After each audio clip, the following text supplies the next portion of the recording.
નાસિકના સપ્તશૃંગી નજીક ગોઝારો અકસ્માત. શિરડીથી પરત ફરતી ઇકો કારનો કચ્ચરઘાણ વળતા સરીગામ બોનપાડાના ડ્રાઈવર સહિત 4 મુસાફરોના કરુણ મોત.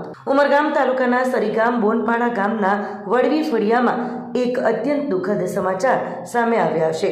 સરીગામ બોનપાડાના રહેવાસી અંબુભાઈ છગનભાઈ વડવી પરમ દિવસે સેલવાસના પ્રવાસીઓને લઈને ઇકો કારમાં શિરડી દર્શન માટે ગયા હતા. દર્શન કરી પરત ફરતી વખતે નાસિક જિલ્લાના સપ્તશૃંગી અને શિરડી વચ્ચે તેમની કારનો ગંભીર અકસ્માત સર્જાયો હતો. આગળ જઈ રહેલા વાહન અને પાછળથી આવતા વાહન વચ્ચે ઇકો કાર ટકરાતા આ ગોઝારી દુર્ઘટના બની હતી.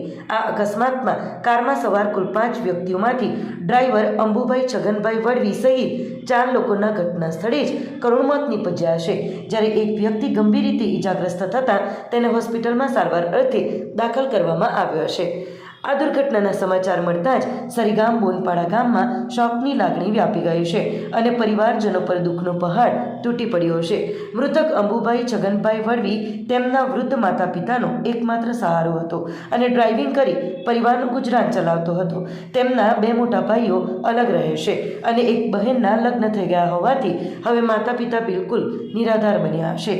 આ ગામના તાલુકા પંચાયતના સભ્ય અરવિંદભાઈ મોહનભાઈ બુબાસ અને ગ્રામજનોએ સરકાર તથા ઉચ્ચ અધિકારીઓ પાસે નિરાધાર બનેલા માતા પિતાને યોગ્ય આર્થિક સહાય મળે તેવી અપીલ કરી છે. ઘટનાની જાણ થતાં પોલીસે એફઆઈઆર નોંધી વધુ તપાસ હાથ ધરી છે અને તપાસ પૂર્ણ થયા બાદ જ અકસ્માતનું ચોક્કસ કારણ જાણી શકાશે. આ અમારું સરીગામ બોનપાડા વડવી ફળિયામાં આ ખૂબ જ મોટી દુઃખદ ઘટના થઈ છે કે જે મરનાર વ્યક્તિ છે એ અંબુભાઈ છગનભાઈ વડવી. હવે જોઈએ તો એના પરિવારમાં 2 ભાઈ છે અને 1 બેન છે. બેનના બી લગ્ન થઈ ગયા, ભાઈના બી લગ્ન થઈ ગયા અને આ જે મરનાર વ્યક્તિ છે અંબુભાઈ એ મા બાપનો એક જ અને માય બાપનો સહારો એ એક જ હતો અને એ ટ્રાવેલિંગ્સનું કામ કરતો અને ભાડું લઈ જતો.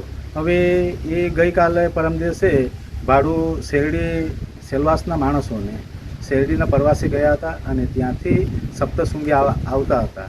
તો એ શેરડી અને સપ્તશૃંગીના વચ્ચે એમનું રોડ અકસ્માત થયો છે. કંઈક આગળ ગાડી હતી અને પાછળ ગાડીવાળાએ ટક્કર મારી અને ખૂબ જ એમાં 5 વ્યક્તિ હતા. એમાંના 4 વ્યક્તિ જગ્યા પર ડેથ થઈ ગયા છે અને એ 1 જણ હોસ્પિટલમાં છે. હવે અહીંયાની દુઃખદ વાત કરીએ તો આ એના જે અંબુના પપ્પા અને મમ્મીનો કોઈ સહારો હવે એમનો બચ્યો નથી. કેમ કે મોટાભાઈ છે એ અલગ જ રહે છે, અલગ ઘરમાં રહે છે અને અલગ ખાય છે. એની બેનના લગ્ન થઈ ગયા હતા. હવે એના મમ્મી પપ્પાનો કોઈ સહારો રહ્યો નથી. હવે અમારી ગામજનોની બધાની એટલી જ અમારી વિનંતી છે કે ઉપરના જે સાહેબ લોકોની વિનંતી છે કે એમને સહારો કંઈ મળે સરકારી તરફથી એવી અમે આશા કરીએ છીએ. દમણમાં 10થી વધુ દિવસના લાંબા વિરામ બાદ મેઘરાજાની ધમાકેદાર એન્ટ્રી, ગરમીથી લોકોને મળી રાહત. સંઘ પ્રદેશ દમણમાં લાંબા વિરામ બાદ બુધવારના રોજ સવારે વાતાવરણમાં અચાનક પલટો જોવા મળ્યો હતો અને આકાશમાં કાળા વાદળો છવાયા બાદ અચાનક જ ઝમાઝમ વરસાદી ઝાપટા વરસવા પામ્યા હતા. વરસાદના આગમનથી પ્રદેશના રસ્તાઓ ભીના થઈ ગયા હતા. અચાનક આવેલા આ વરસાદના કારણે છેલ્લા ઘણા દિવસોથી ગરમી અને અસહ્ય બફારાથી કંટાળેલા સ્થાનિક લોકોને આંશિક રાહત થવા પામી હતી. અગાઉ મેઘરાજાએ લીધેલા લાંબા વિરામના કારણે ખેતરોમાં પોતાના ઊભા પાકને નુકસાની થવાની ભીતિથી ખેડૂતોમાં ભારે ચિંતા વ્યાપી જવા પામી હતી.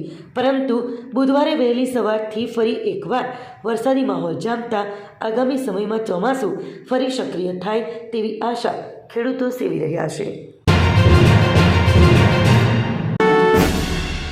શિરીના શાંતિનગરમાં હાઈ વોલ્ટેજ ડ્રામા, યુવક મોબાઈલ ટાવરની ટોચ પર ચડી જતાં ભારે ચકચાર મચી. શિરીના શાંતિનગર વિસ્તારમાં આજે તે સમયે ભારે નાસભાગ અને અફરાતફરીનો માહોલ સર્જાયો હતો, જ્યારે એક યુવક અચાનક જ વિસ્તારમાં આવેલા ઊંચા મોબાઈલ ટાવર પર છેક ટોચ પર ચડી ગયો હતો. આ યુવકને જીવના જોખમે ટાવર પર બેઠેલો જોઈને નીચે લોકોની ભારે ભીડ એકઠી થઈ ગઈ હતી અને ઘટનાની જાણ થતાં જ પોલીસ તેમજ સ્થાનિક પ્રશાસનની ટીમ તાત્કાલિક ઘટના સ્થળે દોડી આવી હતી. હાલમાં પ્રશાસન અને પોલીસ દ્વારા આ યુવકને સમજાવીને સલામત રીતે નીચે ઉતારવાના તમામ પ્રયાસો ચાલી રહ્યા છે.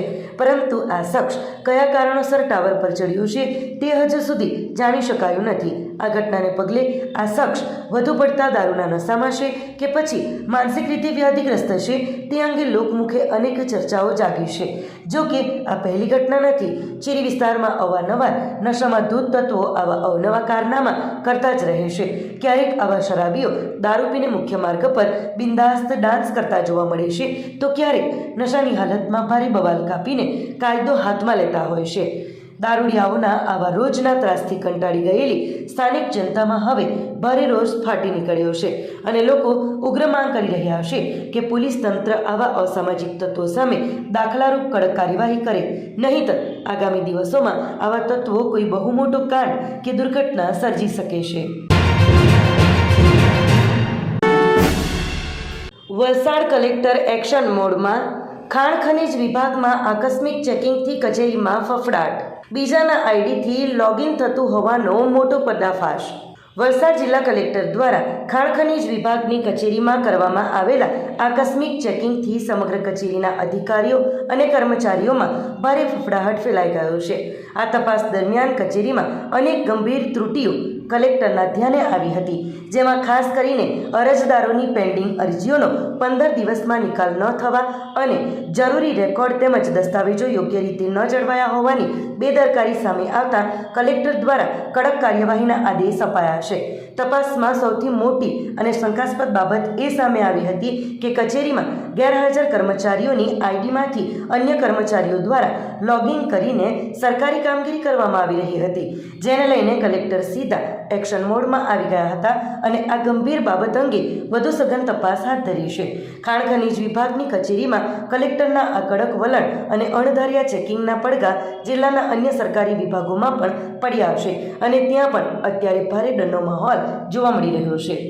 અને જ્યારે હું મુલાકાત લેતો હતો ત્યારે મારા ધ્યાન ઉપર આવેલું કે એક જ્યાં જે ઓપરેટર બેસેલા હતા એમને બીજા અધિકારીનો જે આજે એબસેન્ટ હતા, કચેરીમાં નહીં હતા, એમના અકાઉન્ટમાં લોગિન કરેલું હતું.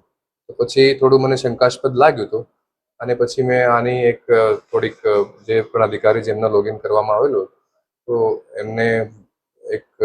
એમને સાંભળવા માટે તક આપવા માટે કીધું છે અને અત્યારે આરએસએસ સાહેબ પણ આનું થોડુંક ઊંડાણમાં જઈને કરી રહ્યા છે. મને અત્યારે ખબર નથી કે ત્યાં કોણ કર્મચારી છે અને કઈ રીતે આ લોકો એક દૂસરાના લોગિન થકી કામ કરી રહ્યા છે. બરાબર, તો આપણે કોઈ પણ એક જે સરકાર જે છે આ એક ફાઇલ મેનેજમેન્ટ સિસ્ટમ છે અને બીજાની પાસે લોગિન હોય તો આ એક ઘણી ગંભીર બાબત છે. બરાબર, આ જ્યાં સુધી તપાસ નહીં થાય, થોડુંક આ મને ઊંડાણપૂર્વક આની વિગતો નહીં મળે ત્યાં સુધી આપણે થોડુંક સાવચેતીના ભાગરૂપે પગલાં લીધું. અત્યારે ખોલવામાં આવશે આ તો ઠીક છે ને. જ્યારે એમના જે ઉપલા અધિકારી છે એમ એક્સપ્લેનેશન આપશે તો ખોલી દઈશું. અને કોઈ સરકારી કાગળિયા ત્યાં નુકસાન નથી થયેલું અને જે પણ માહિતી છે આ ખોટી છે. અને પછી જે પણ ત્યાં અધિકારીઓ હતા બધાએ જે અધિકારીઓ છે પોતપોતાની રીતે એમના જ ટેબલ ઉપર કામ કરવું જોઈએ અને બીજાના જે લોગિન છે અને બીજાના જે રીતે કામ થાય છે આ મારી દૃષ્ટિએ વ્યાજબી નથી.